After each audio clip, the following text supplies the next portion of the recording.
Hi, and welcome to this week's episode of Extra Serving, a Nation's Restaurant News podcast. I'm your host, Holly Petre.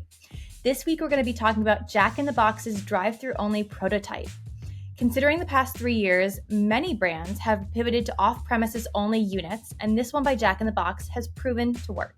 The company said on its latest earnings call it was performing better than expectations, which averaged weekly sales of $43,000.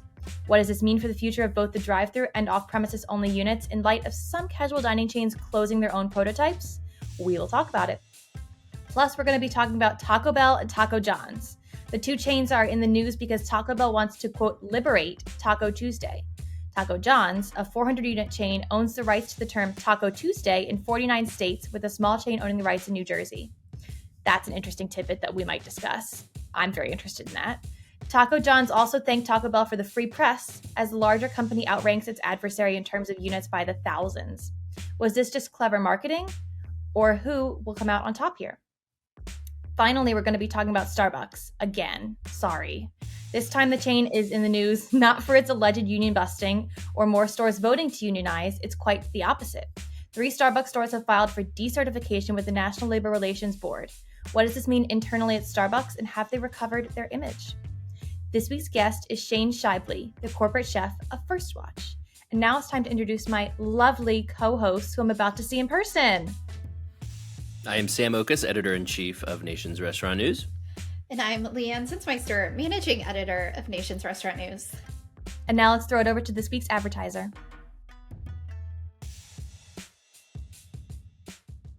So welcome, Steve Stapleton from Bel Gioioso. Welcome on our podcast. It's so nice to have you here. Oh, thank you. It's my pleasure. So let's get started talking about some food trends that are out there. You are the corporate chef. So let's talk a little bit about food trends. Sure. Well, obviously, one of the main trends that we've kind of really seen kind of take off, really, COVID was a big portion of it, but it continues to grow, is obviously charcuterie. You know, we're seeing a lot of customers that we work with that typically in the past wouldn't even really be playing in this realm, if you will. All the way down to now we're starting to see a trend where barbecue places of all places are starting to incorporate some of the house made burn-ins and briskets and sausages and offering, charcuterie boards, utilizing a lot of their different meats. We're starting to see, even for us, our focus is what we're calling aperitivo, which is basically the Italian happy hour. Unlike the American happy hour, everybody associates, discounted beverages and whatnot. Really, the Italian happy hour is more so about getting together, kind of having almost the tapas styles, snacks, if you will. So we're really kind of putting a force behind that. What we're really starting to see too is, our belief of the aperitivo is the happiest of happy hours include cheese. So we're really trying to, put some different convenient kits out there, especially on the food service side, that, customers can buy a convenient 10-pound case rather than having to make the investment of multiple whole wheels. But with that being said, we're really starting to see a lot more of like the hotel bars and lobby bars and such, kind of trying to bring back that customer to the bar, offering things that are specific to the bar that they can't necessarily get in the rest of the restaurant. We're really kind of starting to see that kind of trending. The other things too I don't quite understand these trends, but there's definitely is the butter boards and the ricotta boards and things like that. So even for our end, what we're really trying to do is incorporate things like manteca. And if you're not familiar with manteca, really what it is it's provolone, and it has a butter core. And really it was back an old style way of preserving butter in transportation. So, there's things like that we're trying to incorporate and kind of bring out that maybe people, and especially the States, aren't necessarily as familiar with as they would be in, say, Italy.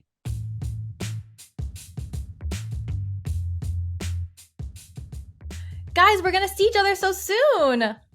Tomorrow. Here I am waiting for you guys in Chicago. Oh, great. I get to see them again. Although it has been a bit.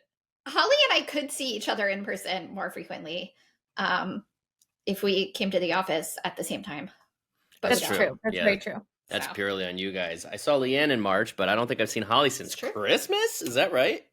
I didn't even see you at Christmas. I was at a grad school thing. No, you guys went to Rhode Island together. Rhode Island. That's Did right. you not? That's right. I'm like, there was another trip this year. Yes, of course. Are we blocking so that memorable, one out? I guess. Yeah. Try to forget the that Rhode interactions I Island have trip with Holly. has to do with our event, Menu Masters. So very Sure exciting.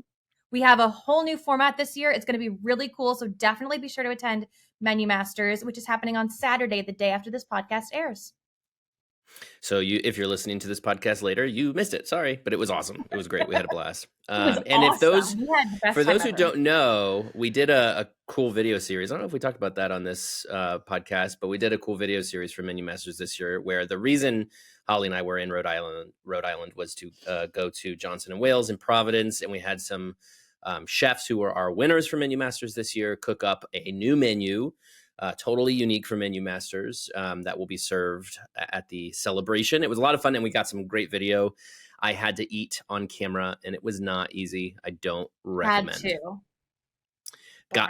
I got to eat on camera, but also I was doing it while holding a microphone. So do not advise holding a microphone in one hand and a fork in another. It is not easy. It was not pretty to watch either. No, and you can see that all on YouTube, how unpretty it is to watch me eat while holding a microphone in another hand. Yeah. You kept putting the mic in different places. It was quite funny. I was like, what do I do with this thing? I finally just stuck it down, put it between my legs. Okay, anyway, let's move along. I'm so glad you guys didn't take me on that trip. Yeah, you missed a lot. Speaking of which, our audience may have missed a lot this week. Do you want to tell them about some exciting news, Sam?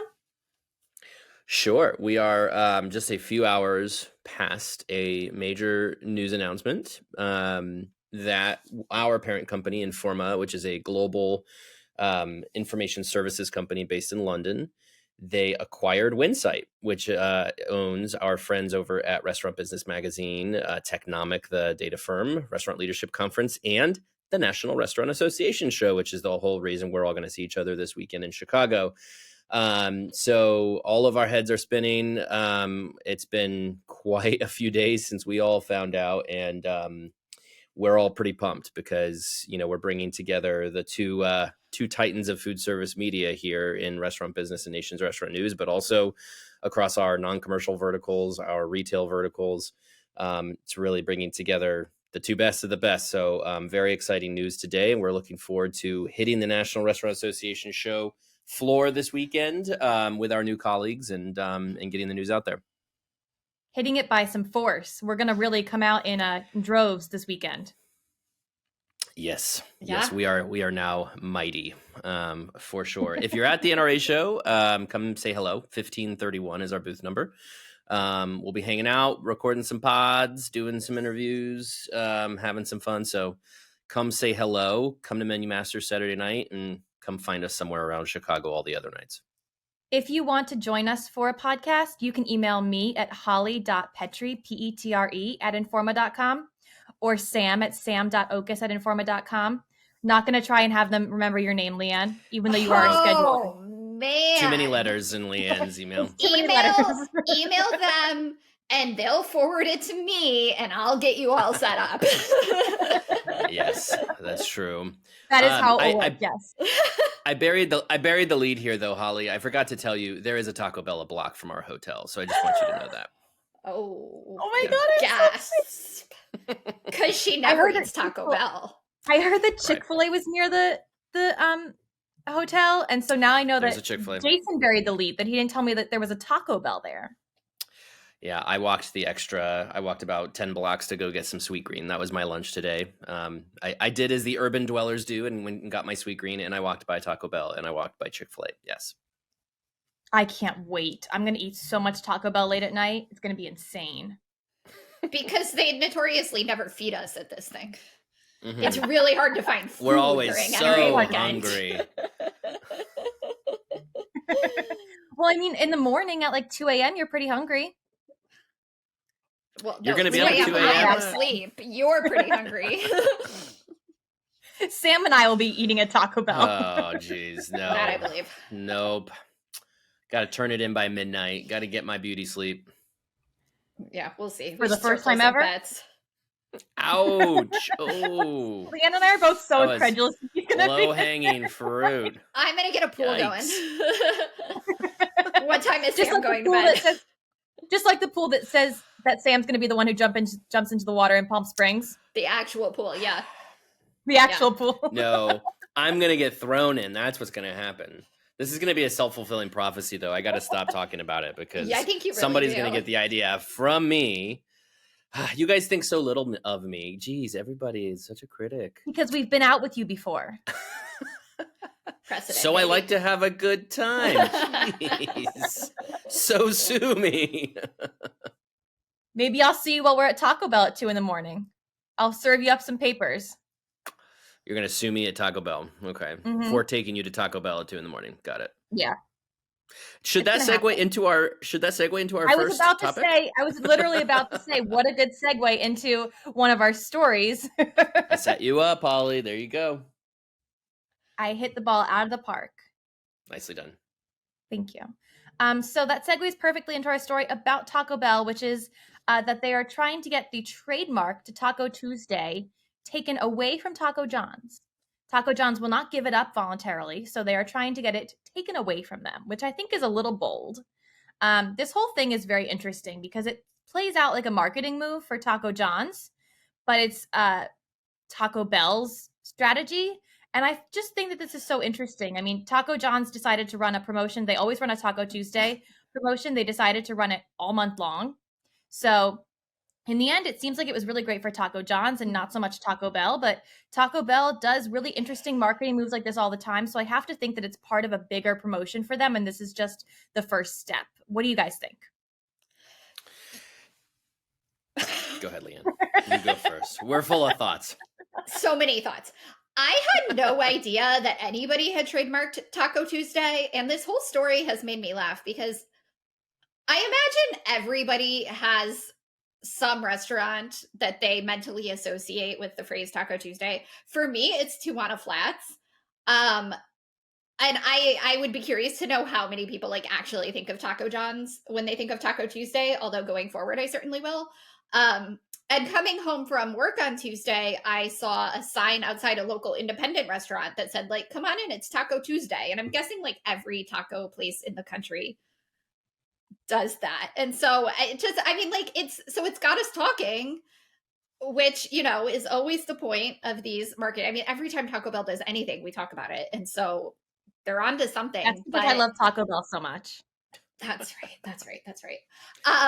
Yeah, so I am curious to see how it plays out. I'm curious to see if there's more to this because, like you said, Holly, I'm thinking more about Taco John's now than I am about Taco Bell.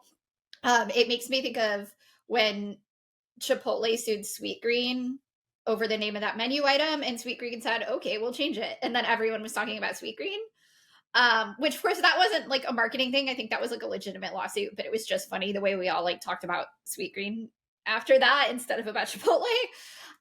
So yeah, I'm intrigued. I'm learning a lot. Like, who knew?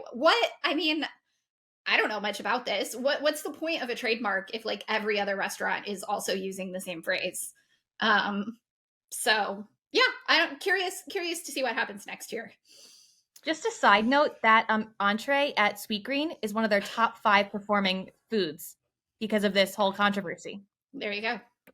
True story. It's what I had for lunch today. Because I was like, oh, hey, it's the thing. I'm going to get the thing. It still works. So it's still working. Plus, their app said that it was about to leave, so I could not get it right. It was That's tasty, what they by the way. want you Good to job, think. Sweet Green. Yeah, it's interesting. I mean, so, you know, I guess this is not like the Taco Tuesday trademark must not be like the Super Bowl where people legitimately do not use the term Super Bowl. Companies don't because, oh boy, retribution will be swift and mighty.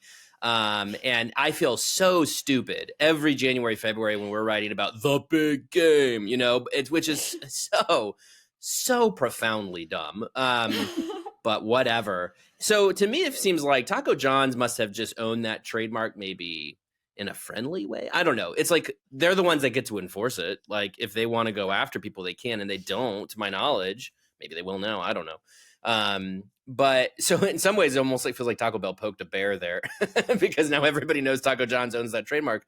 Yeah, I thought about the sweet green chipotle thing too, Leanne, because I remember when we talked about that one, it was like, oh, this is kind of a opportunity for like a fun rivalry marketing campaign, right? Like that's kind of what makes me think of this, which is like Taco Bell's kind of, maybe they even knew this would give Taco John's an uplift. I don't think if they were trying to be jerks about it, they wouldn't have gone public with it. So they're kind of having fun, but Taco John's called them a bully in their response. So that was when I was like, I don't know if they're taking the bait quite like Taco Bell might have hoped. So yeah, it's all very fascinating because like you, Leanne, I did not know that this trademark existed. I also see many restaurants that use Taco Tuesday. I'm kind of with Taco Bell in that it should be liberated because I use the term Taco Tuesday every week because we eat tacos on Tuesday because I'm a very predictable American. And so sorry, Taco John's, they're going to come sue me probably. But yeah, I don't think Taco John's doesn't seem the kind of brand that's going to like go after folks. I was kind of surprised they owned it in 49 states because to my knowledge, Taco John's is not in 49 states, but I might be wrong about that. I also find it very funny that only one state is it not owned by Taco John's, and that's New Jersey. There's just something very poetic about that. Of course, it's very New Jersey of them. So yeah, the end of this whole ordeal is just that I think marketing for both sides. Taco Bell gets a marketing win in some ways too, right? I don't think they ever intended Taco John's to give up the trademark. But they both now, I mean, this was national press, much like the Sweet Green thing. This has been in the national press. And so they both get some exposure. Everybody starts to crave tacos. Pick one, Taco Bell, Taco John's. Win-win situation, I guess. I wonder if Taco Bell is going to create some kind of marketing campaign around this. Like it seems like a waste to just do this and not have any sort of accompaniment as far as the food goes, as far as a deal goes. I mean, we've been talking a lot about discounting and deals lately, and how chains are kind of moving away from it. But I wonder if this is going to be part of like some sort of a deal for them, like get 3 tacos for $5 on a Tuesday, but they can't call it Taco Tuesday. Or maybe they want to use Taco Tuesday and they feel that they can't because they're going to get sued. I mean, I just feel like it must be part of a bigger strategy. Taco Bell doesn't just do things for the sake of doing them. Yeah, maybe. I mean, look, there's also Thursday. It's not quite it doesn't roll off the tongue, but why not do Taco Thursday? I mean, come on. We can eat tacos every day of the week, guys. Yeah, I don't know what their next step is here, but it seems like they have a good opportunity to build this into something more, lay off of Taco John's, maybe build their own whole campaign around it. Tuesday's probably a pretty soft day for restaurant sales in general. Mondays, Tuesdays. And so I know why some restaurants would want to build up a promotion around a Tuesday, but yeah, go for another day. Find it, something else, something Monday. They must have something on their menu that starts with an M. Mexican Pizza Monday. Or yeah, Mexican Monday or something. Yeah, I mean, they could probably do this for every day of the week if they really wanted to. Yeah, let's do a new day. Let's create something new because my average American family needs it.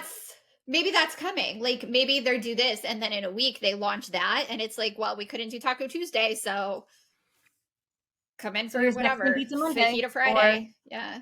Wine Wednesday. Yeah. That's all I could think of with the W. Wine Wednesday. Anyway. Yeah. Wine Wednesday. That's all I could think of. Wine Wednesday. So, which is probably Sam's Wednesday as well. It's my everyday. Well, I wasn't going to say it. I just said Wednesday. Right, moving along. All right, so another sort of result of the past 3 years or 3.5 years at this point is these off-premises only locations.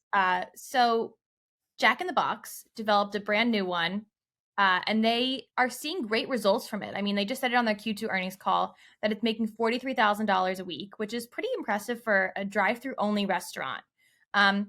We've seen drive-thru only or pickup only or versions of this kind of restaurant from places like Sweet Green, and that are really technology forward. I don't know if we knew that we'd see it from Jack in the Box, which is, I think, an interesting factor in and of itself. But also, we have this whole strategy of the drive-through now, and the whole issue with drive-through and automation and all these things, and they're all kind of circling around each other simultaneously. But at the end of the day, this is an off-premises only location.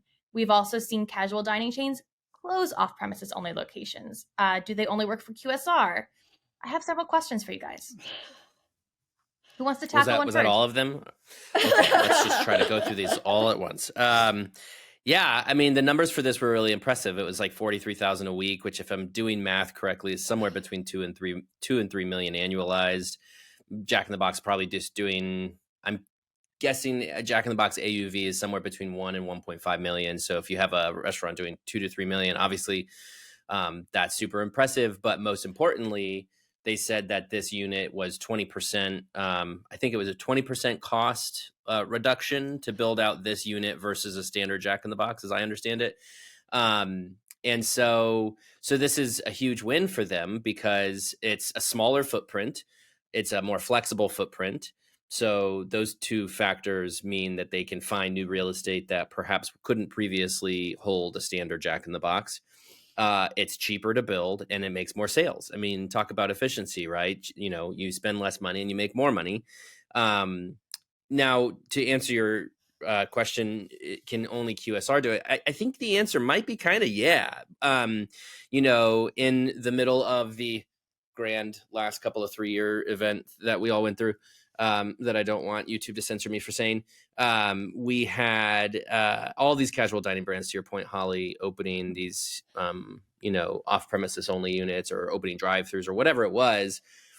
But now that we're back to normal, I mean, what you're seeing is those brands are closing them because that's not the standard experience people want of your Chili's or your Applebee's. If I want Chili's or Applebee's today, I'm actually probably, if I'm not going in the restaurant, which is preferred because then you get the food nice and warm and you get the experience, service, ambiance, etc., or I'm going to third-party delivery. I rarely do pick up at those kinds of restaurants just because it's not. There's a mental thing, right? Which is like, that's not the experience that I get at a restaurant like that. And I rarely, by the way, do a delivery from a full service restaurant because the food is always not good when you get it, right? I mean, I know that's not the restaurant's fault. There's, you know, a whole packaging issue and the time of delivery and everything. The point of all this is to say, since we all know that I am the average American on this show, which has come up many times on this episode, you know, if you play that out over millions of customers in middle America all over the place, you know, why would you do these off-premises only units when that's not the experience that most people want? Whereas QSR, that's pretty much the standard experience everybody expects. Jack in the Box drive-through numbers are probably like 80%. Probably 80% of their sales are drive-through anyway. So people aren't wanting to go sit in a Jack in the Box dining room. No offense to Jack in the Box, it's just not the experience people are looking for. So why would you build a dining room if it costs 20% more? So I think these are all lessons for, you know, those folks who are considering the off-premises innovation that, you know, maybe don't go, if you're a casual full service restaurant, don't go so crazy with all the bells and whistles because it's not what they're looking for at your restaurant. Yeah, I agree. When Jack in the Box started talking about this prototype a while back, I was a little surprised because it felt like a year late. Like, it feels like the kind of thing that a lot of other QSRs in particular tested 2 years ago, and started really pushing. I don't know if those were pushed through faster or if Jack in the Box wanted to see how it went for other brands before they started testing this kind of prototype. But I was surprised, and then I was curious, you know, to see how it would perform. It's also in Tulsa, which is not a city where we see a lot of these kinds of tests. So I don't know if it's like a novelty to the good people of Oklahoma, but I'm equally impressed by these numbers as Sam is. I think it's great. I think it answers the question of like, yes, people want that, like, they're craving that like in-person like experience, but when they want QSR, they still just want to get it and go. So I think that's great. I think it's answering a lot of questions that we had at this stage of the world. And I'm curious to see if it maintains that kind of AUV, if they're able to replicate that in other cities. But yeah, like Sam said, like, there's no downside to this. It's cheap. Another chain that could do Taco easy. Tuesday, by the way. And you can get If they wanted tacos. And you can get tacos or a burger, whatever you desire. But also a great point. Jack in the Box also owns Del Taco, and like that's another chain that we could see this at in the future. I don't know anything. I'm just speculating. So yeah, I think it shows that this sort of like totally off-premise thing wasn't just a flash in the pan because of circumstances. It's something that I think is going to keep its legs going forward. And I wasn't sure that was the case. So there you have it. I think all of us weren't sure because we also saw the boom of virtual brands, and we've seen companies walk back on their virtual brands too. So I think when we started to see these off-premises units from the casual dining chains get pulled back, I think we all kind of thought maybe it was a flash in the pan, but this is definitely proof in the pudding that this is here to stay, that customers really want more of an off-premises experience than they wanted before the last 3 years. And so they're just sitting there and they want to sit in their cars. They don't want to get out of the car. They want to use their apps. They want to use technology. Like they want to do all these things that make it convenient and easier on them. We recently did a technology report, the Technology Outlook report. Have to get the name right. And I did. I just recorded a podcast about it, so I know I got it right. But we talked with 400 restaurant operators about, technology in general. And a lot of them said that they want to use technology more, that they are planning on investing in technology more. And this is a form of technology, is a new prototype. So I think that we're going to see a lot of restaurants move towards this app only purchase, or this like version of, because I think you have to pay, most of these you have to pay through an app. Like Chick-fil-A has the mobile lane for drive-thru. So a lot of these things are done like via technology. I'm not sure about the Jack in the Box model, but most of them are done through technology. Like the Sweetgreen one, they have no make line. You have to order via the app. So a lot of these are done via technology. And I think that it's interesting to think about it from a technology standpoint in terms of the loyalty and the information they're getting from customers as well when it comes to things like loyalty apps and regular apps in general. The QSRs, I think, still have the traditional order by the speaker box model, but are incorporating the mobile order and pay as well. I think the big winner in all of this is actually fast casual, because QSR was already doing drive-through, right? They're just refining this now. So like this Jack in the Box story, I mean, this is just showing how QSRs can refine their model and tap into new technologies to improve it. Casual dining finding mostly that it's not for them. Fast casual is the big winner, because fast casual, the first wave of fast casual was very anti-drive-through, very much let's build out a 4,000 square foot unit and put in a bocce ball course and couches and come hang out and chill. And they're the ones I think that are especially going to be, I mean, Sweetgreen as an example, we're elevated fast food. People don't want to come play bocce ball here. They want to order on their app and swing through the mobile order and pay drive-through. I think I've probably said it on the show before, but my example of it is Torchy's. Torchy's just opened right by my house last year. And speaking of Taco Tuesday, where we got our tacos this week. Yeah, it's a big taco week. This week, our Taco Tuesday, got it from Torchy's. It's on the way home from my kids' dance class. So Katie swings in, and it's their first drive-through. But like Shake Shack, like Shake Shack, I haven't done Sweetgreens, but it is for mobile orders. Easy peasy, order on the app, pull through and get it, which is crucial for us because we've got kids, right? So Katie goes through the drive-through with the kids in the van. And if they didn't have that, we would go somewhere else because of the hassle of having to get out of car, right? So, and Torchy's, of course, is a more elevated fast casual brand. Now, if you think of like Chewy's, I don't think Chewy's gets away with this because it's not the experience people want from Chewy's, right? Like if they put on a drive-through, it's a different story. All of it really is just the general experience that you would provide. And again, I think fast casual especially is going to find that this is a huge opportunity for them. Definitely.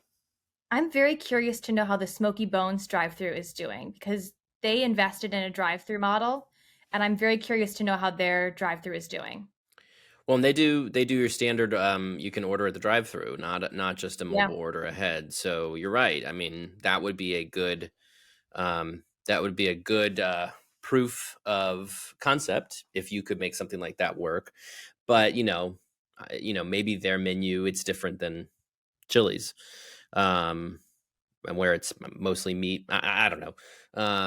But yeah, I don't think this is the end of the story for full service off premises. Like we'll go through this again, probably 5 or 6 years. They'll start kicking some tires of new technologies, but it's really what's the need state, as they call it. Like what's the customer's need state? What is the experience they want any given particular time, and how do they want to engage with your brand, and how are you meeting them there? And for most of these full service restaurants, the answer to that is dinner time, sit down, have a meal with your date or your friend or your parents or whatever, leave a tip, enjoy your experience, and leave. It's making me hungry. Well, we are a food podcast. It's so hard when you get hungry in this job because you're just constantly reminded of food. Yes, indeed. It's very difficult. But we're about to eat our faces off for the next 4 days. Ugh, that sounds like zombies. Eat our faces off. Gross. It's a sad image. Holly's bringing her bath salts to Chicago. What an outdated reference. Anyway, let's wrap it up. We have one more story. Okay, let's do it. Oh, and it's Starbucks. And it's Starbucks, your least favorite. Sorry to Starbucks. Not my least favorite. I just feel like we talk about them all the time. They're always in the news. They're always in the news. And this time it's not for alleged union busting or for new unions. It's for the fact that 3 Starbucks stores are trying to get out of the union. So I find that very interesting because we had this big push for unions. Didn't even know that you could get out of the union. I thought it was like a permanent thing. Shows how much I know, which you guys are not surprised by. No comment. But they're trying to get out of the union, and I'm curious to know if Starbucks is implementing things like because I know that they can't have a lot of benefits at the unionized stores because of contract negotiations that neither side will agree on or agree to even meet. So I know that that's probably the impetus for a lot of these people, is that they're not receiving a lot of the new benefits that Starbucks has rolled out to incentivize people to not join the union. But I'm wondering if it's also sort of rehabbing Starbucks' image that's sort of suffered over the past few years as well. If this is maybe a way for them to, like, maybe if they're offering all these things in order to sort of rehab what they lost. Anyone? Yeah, who knows? I mean, Starbucks has been asking them to decertify the whole time, so maybe it's just like losing a battle of wills. Like, fine. If you insist. It's kind of how I feel about the news cycle. Fine. If you insist. If you insist. You cynical towards your work, Leanne? I'm so shocked. Yeah, I know. I'm really breaking barriers here. I don't know. I don't know a lot about this. I have not honestly thought very hard about it. I don't know. I hope that the workers get what they want and they need to, be fully satisfied with their work, whether that's in the union or outside the union. Yeah, I mean, look, Starbucks has got to be pretty happy about this, because I think one thing that it signifies is that the wind is kind of out of the sails of the whole unionization effort, right? There was a lot of momentum there for a bit, hundreds of stores unionized, and it seems to have peaked. Maybe it's starting to lose that momentum. There's some evidence that, some outside players were driving this, and when that happens, I don't know if they're still heavily involved, but if they're not invested in the Starbucks actually staying at Starbucks for their career, they're going to move on to try to unionize someone else, right? And so you're naturally going to lose that momentum. And so without knowing many details, I think it ends up being obviously good for Starbucks in that it can look better for them if it does seem like they are improving conditions, if they did answer some of the demands of the union. And then, of course, if more stores decide to exit the union, then all of that becomes a win for Starbucks. And I suspect you'll hear more about this just because with that momentum, with the wind out of the sails, it's like I don't want to say unions are more trouble than is worth it, because obviously unions have done a lot of good in a lot of industries, but it could be that some of these stores and some of these workers are realizing, oh, like we got caught up in a moment. We, went for it and it accomplished this, hopefully, and now they don't want to be part of it. Or workers also move on. I mean, turnovers at Starbucks, I'm sure 120, 130, 140% standard industry turnover. So in that case, a lot of these people are just going to leave and they're going to go find another job. Then they're not part of the union. And then the new people coming in, maybe they don't want to be a part of the union. So anyway, I think all in all, it's probably, I think it's a win for Starbucks for sure, because they don't look like this union busting bully anymore. Bully, no. And it doesn't look like they forced these stores out of it. It just seems like it naturally played out. Yeah, I agree. It's definitely something that seems like just a progression. But I'm interested to see if more stores, just like you said, Sam, I'm interested to see if more stores decide to de-unionize, which I don't think is the word, but I'm going to call it the word. Sure. We'll let you. That works. Thanks, guys. Well, I'm going to turn over to Brett for this week's guest, who is Shane Shibley, the corporate chef of First Watch. But I'm going to thank you guys, and I'm going to say I'll see you tomorrow. Listeners, stop by our booth, 1531. We might see you tomorrow or Sunday. So let's see. Or Monday. Or Tuesday. Tuesday? If you see us on Tuesday, please no judgment. I only brought my pajamas on Tuesday, so no, I'm just kidding. 3 outfits and a nice pair of pajamas. That's right. Comfy PJs. All right. Well, thanks you guys for joining me today, and I will see you tomorrow. Thanks, Holly.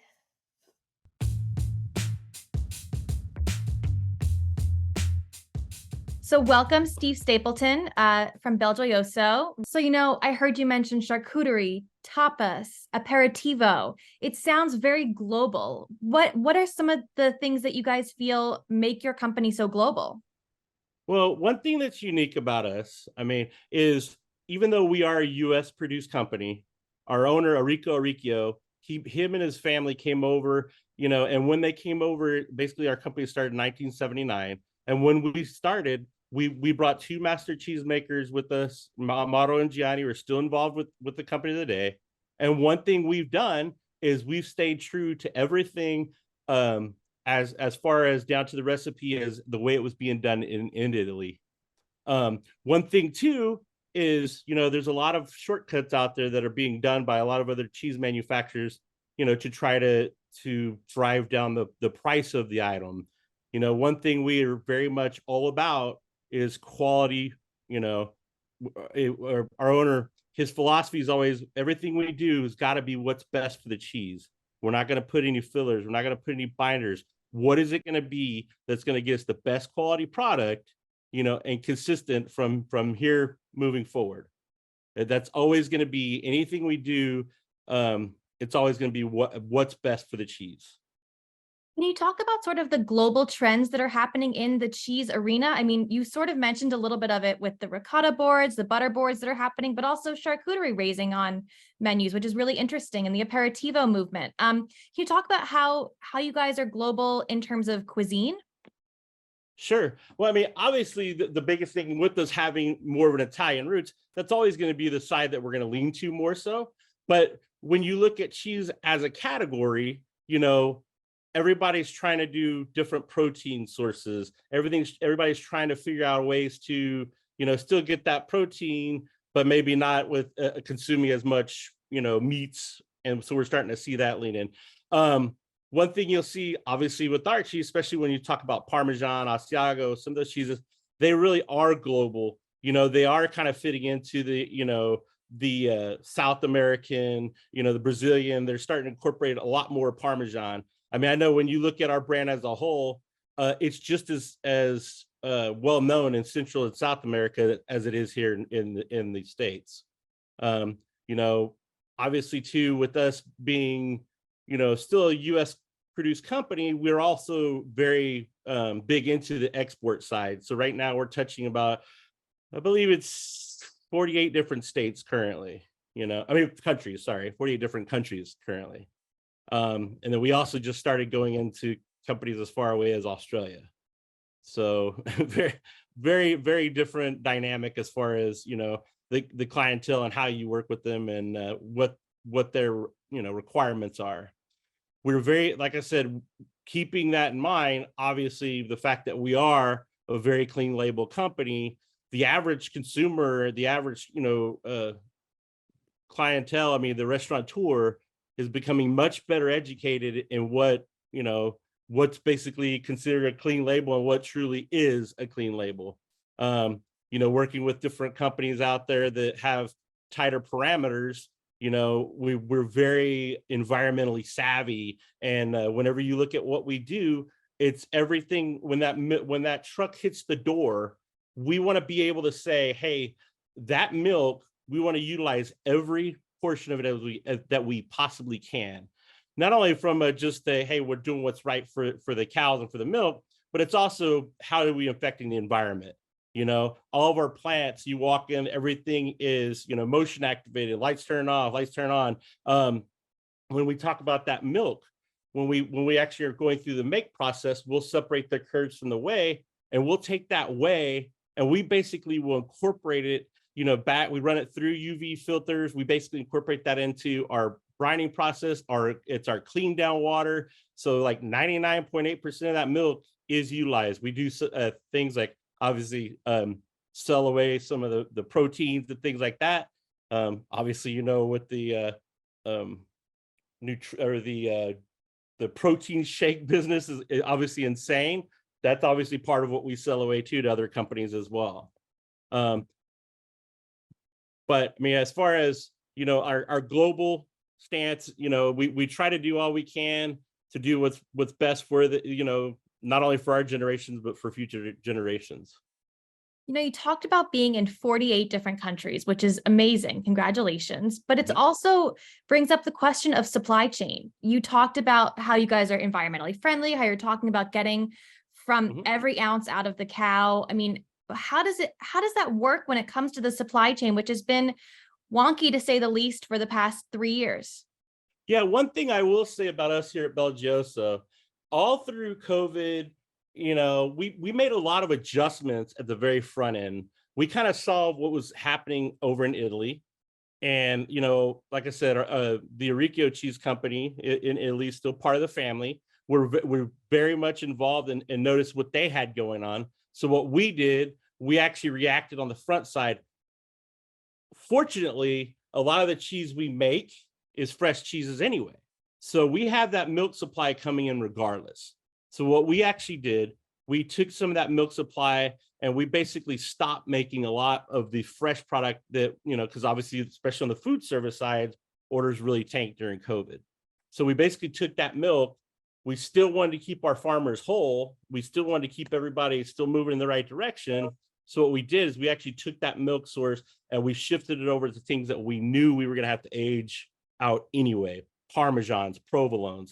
So one thing that was unique about us is all through COVID, we ran about a 99.7% fill rate in industrial, retail, and food service, which is pretty much unheard of, And in fact, we even brought on new farmers that unfortunately had dairy contracts with other companies that instead of reacting proactively, they almost froze up and said, hey, we don't know what's going to happen. We've got to stop production.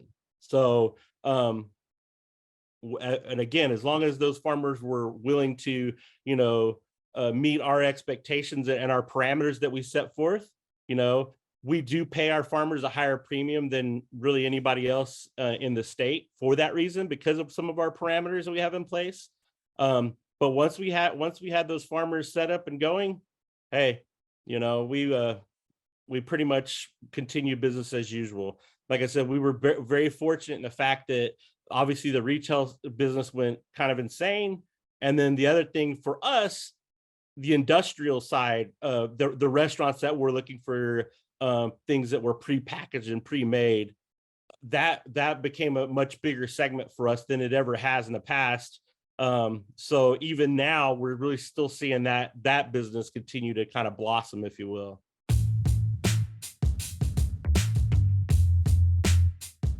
How is springtime in Florida different from, winter or fall in Florida? Well, we have a little more variation. It was like 60 something yesterday, and it's 81 today. So we get little sprinkles of coolish weather. Well, that's nice. I don't know. I haven't been outside yet today, so I don't know what it's like here in New York City. It is 58. That's not bad. Oh, that's nice. Yeah, I flew through Newark last week, and it was snowing. Yeah, that happens. We have weather up here. Yeah, I came from Amsterdam, and it was freezing cold rain and snow the entire time. So that was a fun little adventure. Well, you've been in Florida for a while, right? Oh yeah, born and raised. I didn't know that. 41 years. Always in Central Florida? Just outside Tampa. Yeah, I was born like 30 minutes from Tampa on the water, and then live an hour from Tampa now in Sarasota. So. And before, you've been at First Watch for a long time now, right? How many? 9 years. Yeah, February. I just crossed my 9-year anniversary. Happy anniversary. And before that, you were at Melting Pots, right? That's right. Yeah, 7 years there. Yeah. Also based in Florida. Correct. I haven't had to leave, so knock on wood, I won't ever have to. But I don't know if I remember what your job was before you were at the Melting Pots. I was in an independent restaurant, so independent fine dining restaurant down here called Cafe Pont. There for about 2.5 years. That sounds fun. It was awesome. So how did you end up joining the corporate chef world at Melting Pot? So that fine dining restaurant that I worked at that point, it's closed now. It closed during COVID, but at that point was the best restaurant in Tampa Bay several years in a row. Great chef, Chris Pont, still a great friend and mentor to me to this day.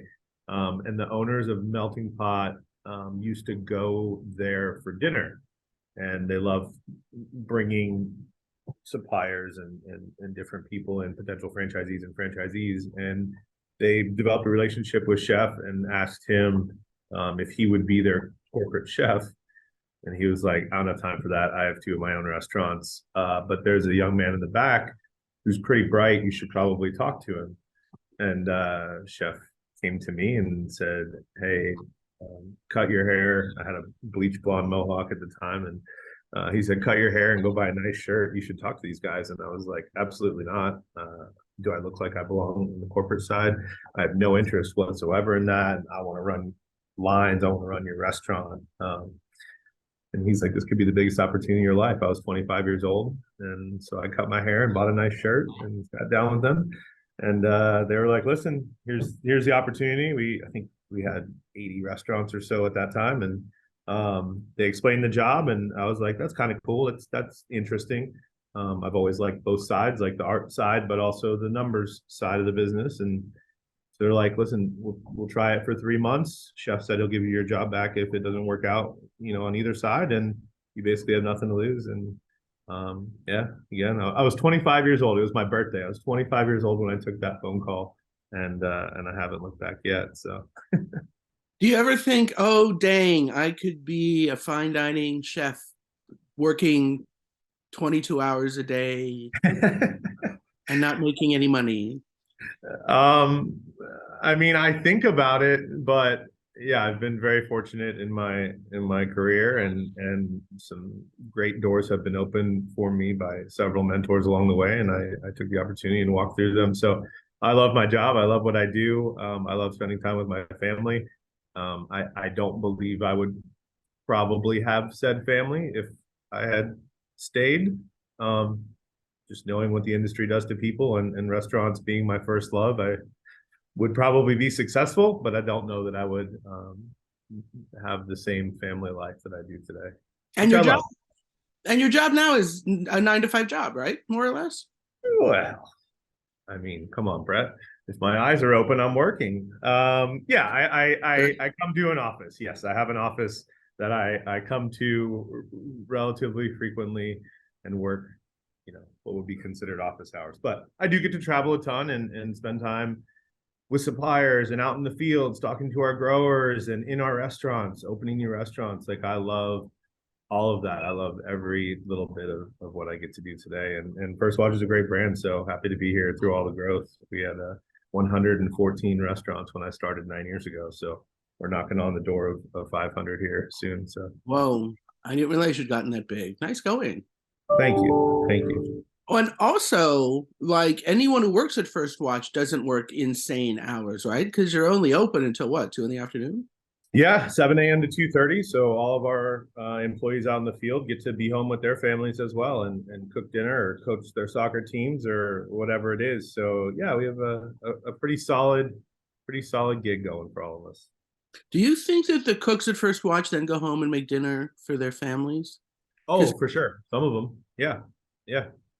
I think also, sorry, with our hours, like I think we get the benefit of a lot of employees, managers who are past that early stage of their restaurant career where it's all about like staying out late, partying, that kind of thing. And they probably have families. And it's like, hey, I'm fine waking up at 5 and getting in the restaurant at 6 and running until 3:34 to be home with my family. So we have a different culture, I think, out there in the field than most restaurants, independent or chain.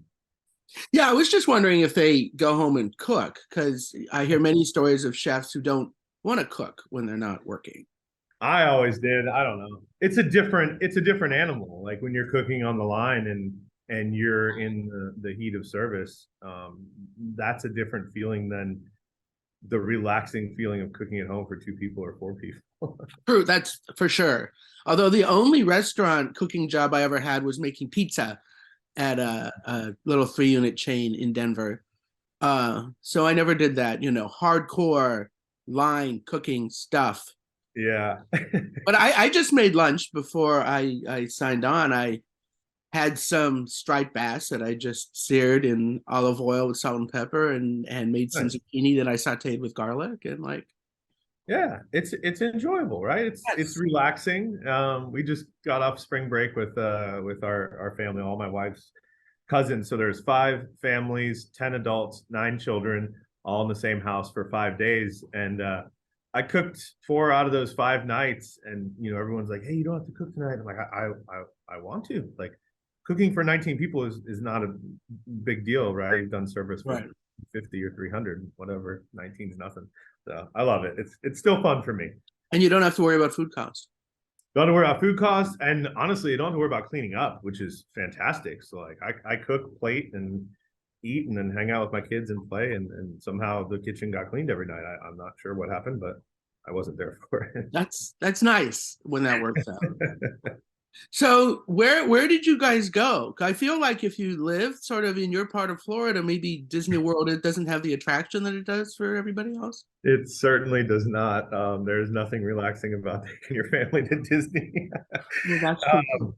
Yeah, my kids know we have very specific times of year when we'll go to Disney, and it is most definitely not in those peak hours. But we actually went to South Carolina, went to Bluff, and get to hang out in nice weather, play outside, do some freshwater fishing, and ride bikes and golf carts, and it was cool. It was honestly the first time I've really taken a solid week and not answered. I answered emails once, got caught up, and but it was good. It was important. That sounds great. Yeah, most people would vacation to Sarasota, where you already live. So we live where most people vacation. That's correct. Although I live in New York City, where a lot of people vacation too. They come and we take all their money. Yeah. They come here and you go out, you've been here, you go outside and the meter's running. You're just walking around, maybe you bought some gum and you've spent $100 and you don't know what happened. That's right. That's right. You want a snack, like $120. And you don't know why. Everything, it doesn't seem crazy, but then all your money's gone when you leave. And that is our scheme, to get everybody to come to New York, see dinner and a show, drop $1,000, Yeah, it's great. I mean, listen, I grew up here, so I grew up living that life and working in restaurants where tourism is a very important part of our survival. So, you learn to love and hate that tourist culture all at the same time. Well, I finally learned after commuting to Midtown, where all the tourists come, especially during Yeah. Christmas, because it's beautiful. It really is. I learned that, you know what, these people are coming here to have a life-changing moments and create memories. And yes, it adds 8 seconds to my commute to like weave my way around them. Yeah. Whatever, take the 8 seconds. It's Yep. okay. Yeah. Breathe. Enjoy Yes. it. Also enjoy that you live in a place where people want to come and Right. enjoy. You got to go watch, for us, we got to go watch the sunset every once in a while and put your toes in the sand, not on a planned beach day, and just relax. It's important. Yes. Yeah, because you're on the west coast of Florida, so you get to watch the sunset over the water. Happens every No, night. yes, right. Sets in the west. Oh yeah. Yes. Okay. Yep. Okay, so that was fun getting caught up. Now let's talk about what you're doing at First Watch. You got some new menu items that are just rolling out now, right? Just rolled out yesterday. Yeah, our new spring menu, which we're very, very proud of. Tacos al pastor hash, which is my personal favorite out of the three, if I'm allowed to say that I have a favorite. They're not your kids, they're menu items. I think you're right. I know, and they'll only be here for 10 weeks, so I can pick favorites. Yeah. And then we have crab avocado toast, obviously a play on our existing hero avo toast, a dish that we run in the past, hugely successful, and try and highlight the premium center of the plate protein with the lump crab meat. And then last but not least, bananas Foster French toast. Got to have a sweet one. Totally. And a drink, the Tropical Sunrise, I guess. That is correct. Yeah, Tropical Sunrise is our new seasonal juice. So mango, pineapple, strawberry, and lime. Beautiful pink coral, fuchsia-ish color. Just awesome, and I think perfect for springtime as everyone's weather starts to warm up. It definitely calls you. Have you noticed that your customers like to post pictures of drinks on social media? There's a lot of that. There is a lot of that.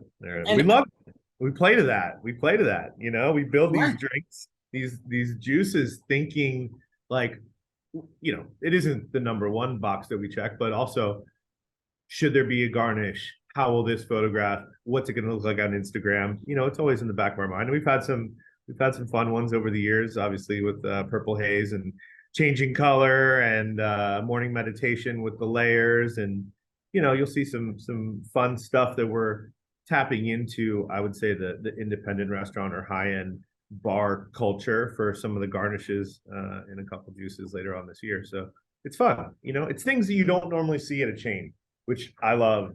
If I'm being honest, we're trying to be an anti-chain and treat this menu like this is two restaurants, and if I'm doing my job right, we should be able to execute in 500. And so far, I think we're doing all right. You got your herb mix of parsley and chives that you use to garnish everything. That is correct. That is correct.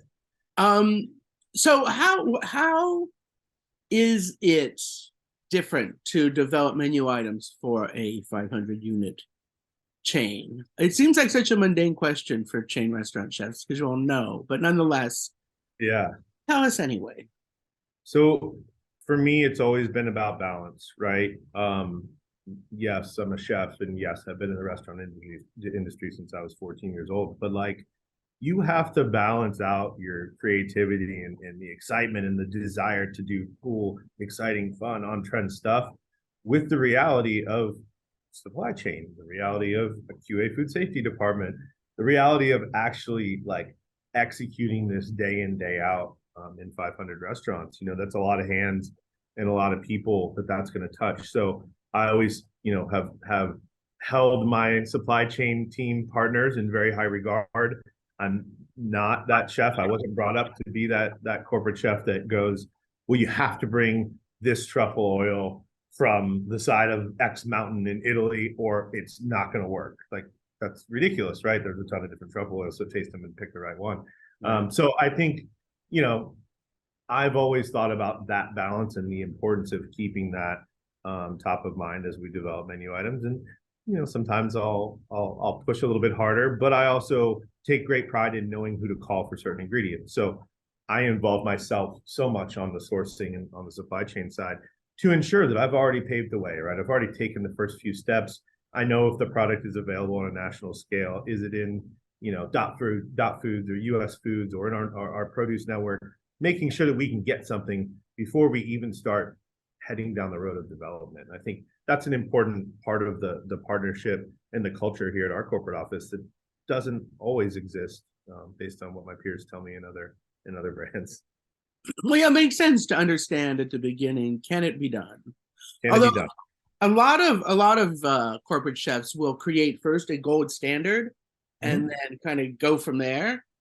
Is that your approach also, or do you take a different one? We do create the gold standard, but in that process, we have already vetted the suppliers or the ingredients that we'll be using. We don't create a gold standard using products I buy at the local market, right? I feel like that's adding time and adding weeks, if not months, to the process. If I can cut those out, and my team and I are developing recipes using products we know we can get our hands on at scale, then we've already eliminated all that back and forth and trying to chase product around. So it is important to view your supply chain team as partners and not as adversaries. Right. And although I now I'm hearing stories as we're coming out of or seem to be coming out of the huge supply chain hassles at the height of the pandemic and the aftermath. I hear stories about distributors still having quotas for how much you have to order before they send you a certain thing and stuff like that. Is it still harder to get stuff than it was in 2019? Not if you know who to call, Brett. It is if you're buying items, quote unquote, on the street. If I'm trying to buy in the same pool as everyone else, yeah, of course, I'll likely go to the end of the line and first come, first serve. But we choose our ingredients and our supplier partners very carefully. We have a fantastic network of existing suppliers, and we frequently turn to them first and say, hey, do you carry X ingredient? If I go through my first, 3 people that I think should have that ingredient and they don't, now we start to look to the outside. Fortunately, we have long-term relationships in place. We frequently, because of that, go to the front of the line. People know that we're always developing and we're constantly putting out new menu items. That means we're constantly in the kitchen playing and figuring stuff out. So they want to get their new stuff, whatever that may be, into our hands. I might not have a home for it right now, but I love being a student of the industry. I love just knowing what's happening, what's going on in the manufacturing side of the business. Like that side has just come in the last 10 to 15 years. Thinking all the way back to IQF, like becoming an available and quality product versus, a brick of frozen shrimp, right? That little shift in manufacturing opened up so many doors. And most recently, the sous vide side of the business, right? I mean, that was a thing when I was in independent restaurants that, you had to hide that vacuum sealer. You had to make sure the health department didn't see that you had a water bath and immersion circulator. This was just like coming over from France. And now that's table stakes. All of us are using sous vide products, or if we're not, we certainly should be, because it allows you to get a quality and really consistent finished product into the hands of 500 units. So I love watching what's going on in manufacturing. I love going to plants, doing plant tours and talking to those chefs. That's a whole nother side of the business. Those guys have so many tricks and tools and toys that they get to play with on a regular basis. So if you don't understand that part of it, then you're already behind the 8 ball. Yeah, they're really good at food science, those guys. Oh yeah. Yeah. And IQF, just in case somebody in our audience doesn't know, that's individual quick frozen. Yeah. It's a better freezing technology. A better freezing technology allowed things like seafood. Shrimp comes to mind because it's probably one of the earliest ones. But, way back in the day when I first started in kitchens, you got 5-pound bricks of frozen shrimp, and that was how it went. But with that technology, it really opened the door. But also in chicken. We don't have fryers in our restaurants, but knowing how many chains out there do, and even independent restaurants, that technology allowed for such a consistent product to be produced and to be used on a daily basis. Just that it's so standardized, especially the breast and the wings that are fried the most. That's right. Yeah. So with something like your tacos al pastor hash, Yeah. tacos al pastor traditionally pork on a spit, pineapple on top, all the stuff, the pineapple juice going down. How much of that is done in the restaurants? So this goes back to knowing your manufacturer partners, right, and finding someone who is able to mimic that same process and get to a finished product that is of almost indiscernible difference to what you would get on the street in Mexico. I first saw that product more than a decade ago in Mexico City. I had the opportunity to open some restaurants down there, so I spent a fair amount of time there. And as you open restaurants, you may have a beer or two after your shift is over, and then that beer or two probably leads to street tacos, which it did for me many, many nights. And well, that's research. I hope you can expense that, because that is legitimate. I should have been able to, knowing what it would evolve into today, but. Right.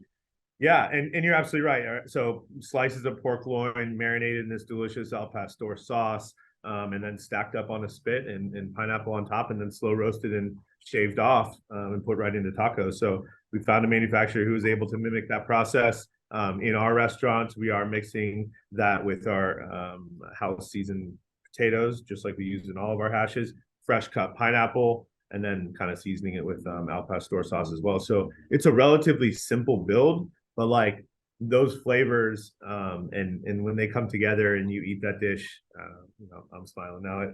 It puts a smile on my face because we were able to crack the code, right? We were able to take something that is becoming more well known here in the States, and if you've traveled at all or spent any time in Southern California or Mexico or any of the border states, really, you know what those flavors are like. And I love being able to take something that's known like that and work with the team and put it together in a hash, familiar form, right? So we always talk about go take the middle of the fairway, and you can take one step outside, and the customers will follow you. But I think taking two steps outside, we've learned, is a little bit much for some consumers. So we love that sweet spot, and then introduce a new form or a new ingredient or a new style like al pastor, and they'll fall in love. Yeah, that if I were to go into a First Watch restaurant today, I think I would order the pastor hash, tacos al pastor hash. You call it, even though there's no taco, right? It's just no, we are. We're serving it with tortillas. Okay, yeah, serving it with our tortillas, which I don't remember I think the first one we did was the elote Mexican street corn hash, which was my previous favorite dish we've ever run. But the idea was like, listen, you have this hash, these are traditional taco ingredients. We have tortillas for breakfast tacos. Let's put them on the side and let the consumer kind of have some interaction. And it worked. I would just take those 2 eggs, cookie style, that comes with it. I'd ask them poached, and I'd put them on top, and I'd break them up. That's it. It's perfect. That's what I would do. Breakfast taco. So talk us, if you will, through your process from ideation to putting it in a plate and serving it in a restaurant, your development process, if you could. Yeah. Please, Shane. Yeah, for sure. I don't want to give up too many secrets. How many people are going to listen? 25 million people listen to this podcast. Yeah, no, it's all good. So that's also a trade secret of ours. I'm not telling you how many. We'll just keep it between us friends. That's right. Yeah, so we are 1 full year out ahead in LTO testing. We test all of our dishes in the season which they will run. So you want to test spring items in spring, obviously summer and so on. In order to do that and get 1 full year ahead, it took a ton of work. But we did that in, I think, my second year here, and the team and I probably are starting work on a dish 18 to 24 months before it launches nationwide. We just completed the work on summer and fall of 2024. So that work started in November and ran through about February. And they all follow the same format, right? So you think about the ingredients that are in season during summer, let's call it, right? What fresh produce items are available? What have we used in the past that we know work in our operations? And then we think about familiar forms. hash, omelet, Benedict, right? Things that have sold for us before. And then we pepper in anything that we've seen in our travels. So we take culinary tours pretty frequently, go to a city, spend a day or two or three just eating. And this is eating in independent restaurants, right? This is looking at what's going on in the onesies and twosies and mom and pops or in fine dining restaurants that happen to have a killer Saturday, Sunday brunch. I think I was in San Francisco and Chris Cosentino was speaking, and he was like, listen, let's be honest, chefs, none of us are inventing food, right? Except maybe if you work at El Bulli or something, but all of us are being inspired. And that hit me, because coming from independent restaurants, I was like, I don't want to be a corporate guy, but it's important to understand, like, we have to be inspired by something. And as we see what's going on in those independent restaurants, we try and identify what has legs, right? What can be done in 500 units? What should be done in 500 units? Is some things, frankly, shouldn't. But when you look at it like that, we dump all those ideas out on the figurative table and talk through it with the team. And we have an amazing team. We have great partners out in San Francisco at the Culinary Edge. And so we have about 5 chefs at the table, strategist, trend watcher, our senior vice president of brand strategy, Matt, and then occasionally our CEO, Chris. Of course, when this process started, it was just Chris and I doing this. But back when he was CMO, right? He was CMO, and he pops in and provides very much unfiltered opinion, which we love. We have a great partnership, a great relationship. But it's always good to get all these different perspectives in the room and think about a dish, not just from a culinary standpoint, but I think I'm my team and I from First Watch are bringing the operations perspective. We're bringing the supply chain perspective. We're bringing the QA food safety perspective in many cases. And then you have marketing in there with a voice as well. So all of us sitting together, talking about these ideas. At the beginning, it's just words on paper. It's literally just like a dish, maybe a short description, some ingredients, and that's it. And we start there and whittle that down to about 12 or 15 dishes and maybe 5 juices per period. And then from there, we work for the next 60 to 90 days just cooking. And it's revision after revision after revision. And it's, do we have the right al pastor sauce? If there's 3 or 5 of them, we need to taste all 5. And which one rises to the top? Do we have an existing partner who makes that product?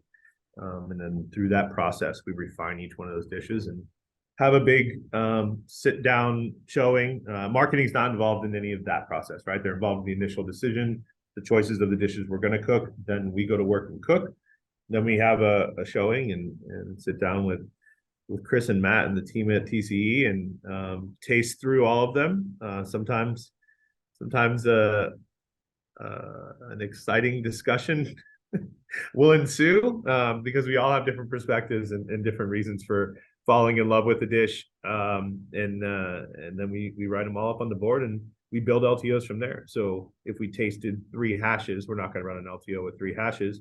So one of them will rise to the top. And again, taking into consideration cost and supply chain implications and all the things I spoke about earlier. So that's how they're built. From there, we take those recipes back home, refine them, tweak them a little bit more as needed, turn them into operationalized recipes, right? Using our standardized language and putting in heating and cooling procedures and everything that needs to be done so they can, hit the market. And then we put everything into our test market, like I said, 1 year in advance. My team and I, my 2 chefs here at First Watch, and I personally roll out every single LTO to the test market. So we go up there, we cook it for them, we talk through all the recipes, we explain the inspiration behind it, and at the same time we review the past LTO and say, hey, what worked and what didn't. We have the numbers, right? So we know if it's sold, but we want to know from your perspective, like, did the recipes work how we thought they would? Did you come across a solve or a quick fix along the way that we might be able to incorporate, before this goes nationwide? And we did our jobs right, everything tests well, and then we roll it out the following year. But what that allows us to do is spend the whole year, or it's really like 6 to 9 months from when an LTO finishes testing, when the product needs to be in the distribution centers. And for high dollar proteins, things that follow commodities, crab or beef, pork, things like that, we want to buy during certain times of the year. And then there's certain times of the year we don't want to be out in the marketplace trying to source, whatever, 100,000 pounds of beef. So we have that freedom now because we are one full year out in testing. That's good. So do you always use the same test market? We do always use the same test market because of where our restaurants are located in that test market. We have a really nice cross section of demographics. So we have some restaurants out in suburban areas, some in some rather rural areas, some next to colleges and in downtown. So it's a really good cross section, and we feel like it's very representative of what's going to happen when these dishes hit the national scale. Are you allowed to tell me what the test market is, or is it secret?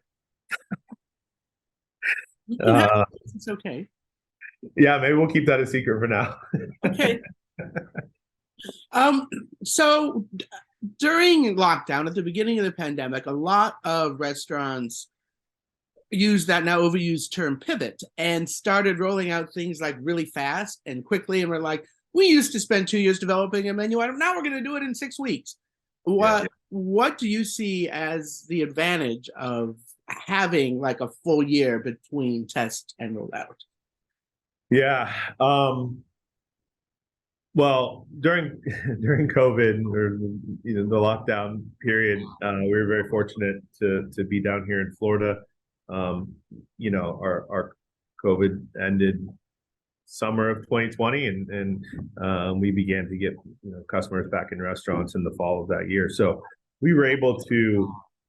We didn't need to pivot as much from a menu standpoint. We had our LTO programs in place. We put everything on pause. So it was still just kind of sitting on the shelf. There, I suppose, were advantages to those restaurants who pivoted and did things that they'd never done. I think, obviously a ton of focus on off-prem and to-go alcohol was a hot topic. And we explored everything, right? We talked ghost kitchens, hell, we even talked breakfast for dinner for a minute. What are we going to do to make sure we can keep these doors open? But I am very happy and fortunate to be part of a leadership team that said, hey, let's shore up our operations. Let's do some things within our four walls and not necessarily mess with menu offerings or tweak what got us to the dance in the first place. At that point, we've been around for 36 or 37 years. So we knew what needed to be done.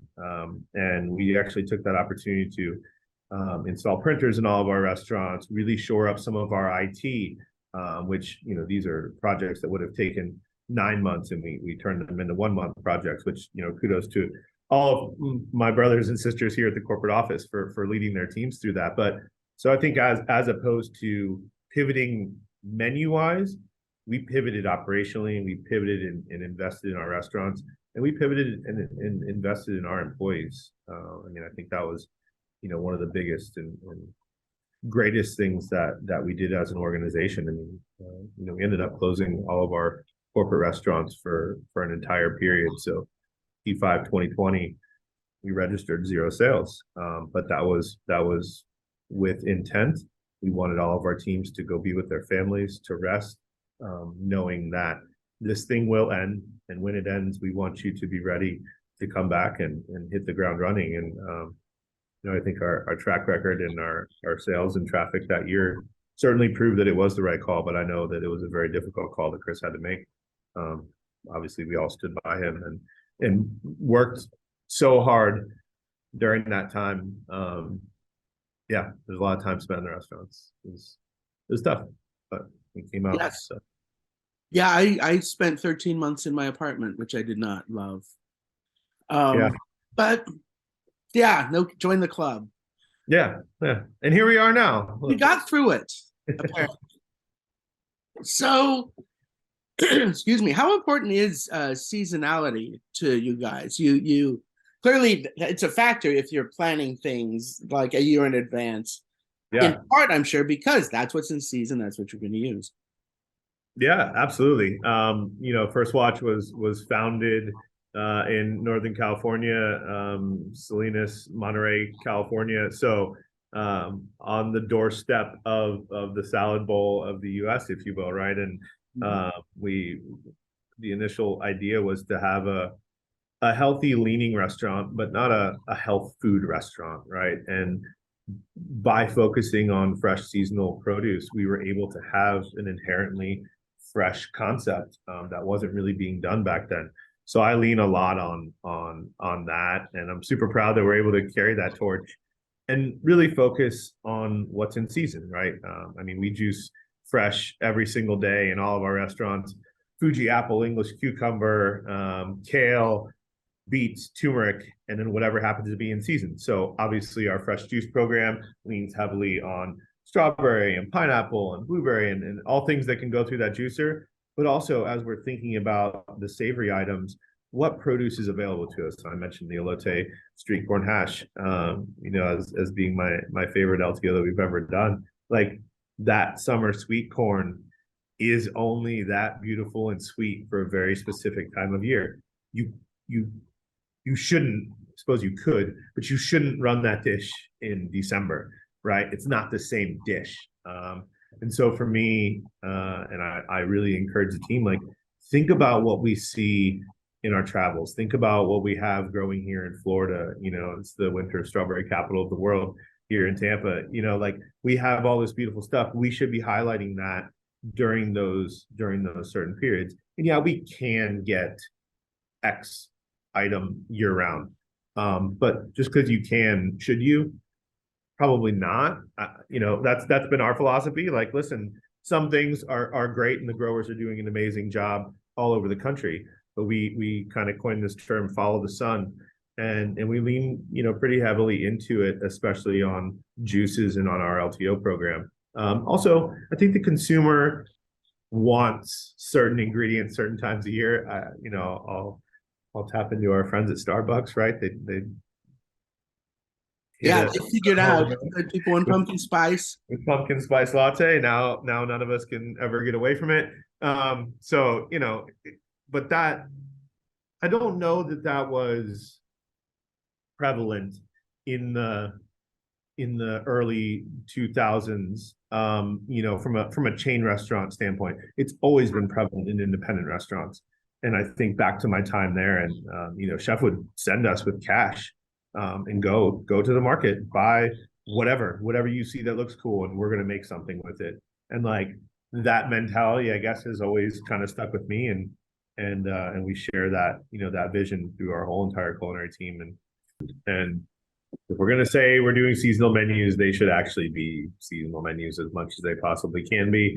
And we love that. That's a lot of fun for us to work with and develop with, and we have such great relationships with our growers and farmer partners out there that we would be doing them a disservice if we just used something year round because it was there. So although part of it. Although you are in Florida, where like isn't corn season in Florida like December and tomatoes and all of that? Yeah, and strawberries. Everything here obviously is opposite of what's going on in California because of the weather. Unfortunately, the crop size and yields coming out of Florida are far less than what's coming out of California. I see. So we take that into consideration, and we do. We highlight our Florida strawberry grower partnership, during the winter months where we're using their berries, and we highlight the California growers when it's the summertime and the berries are coming from out west. But it is truly that follow the sun philosophy that we've held so true to through the years. I guess since we have time, I have one other question, which is how. I would think most of your customers come in and get pretty much the same thing every time they come in, because that's how humans behave. Yeah, they already know their thing that they like. So, what do you consider a successful LTO to be? Yeah, you're absolutely right. So breakfast is a very habitual occasion, possibly the most of all 3 day parts, if you're looking at it like that, right? People know what they want and they get what they get every single time.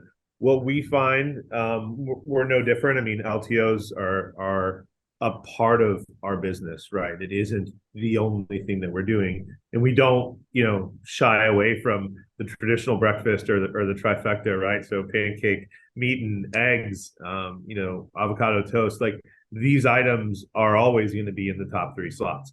For an LTO to be successful, what we want to do is give the customer an opportunity to explore something maybe they haven't tried before, or to see something presented in a new way, right? The crab avocado toast. You're taking that middle of the fairway thing and you're adding one step outside, like, oh, crab on there, that sounds nice. So when we think about success, we know that there is a percentage of our consumer who is always living in the LTO world. So be that someone who gets avocado toast every time they come in, and then they see tacos al pastor hash and maybe had tacos al pastor somewhere in their lives, and like, oh my God, that sounds amazing. I'm going to jump up and have that this visit. And then they go back down and live their avocado toast life, until something else piques their interest. But for us, the success comes in always pushing the envelope and like putting forward trendy ingredients. So we want to be on the front end of trends. We don't want to be that follower that, all of us corporate chefs sit in the same rooms, we travel in the same circles, we all get told what the next top 10 trends are going to be for next year. I love those sessions because it's like a checklist, right? And I can go, oh, cool, we tested that last year. We rolled those two, a couple of weeks ago, and we looked at that, but it doesn't apply to us. Like, that's fun for us. We love to be ahead of those lists little by little. And I think we've done a pretty good job through the years. So, we'll continue our process.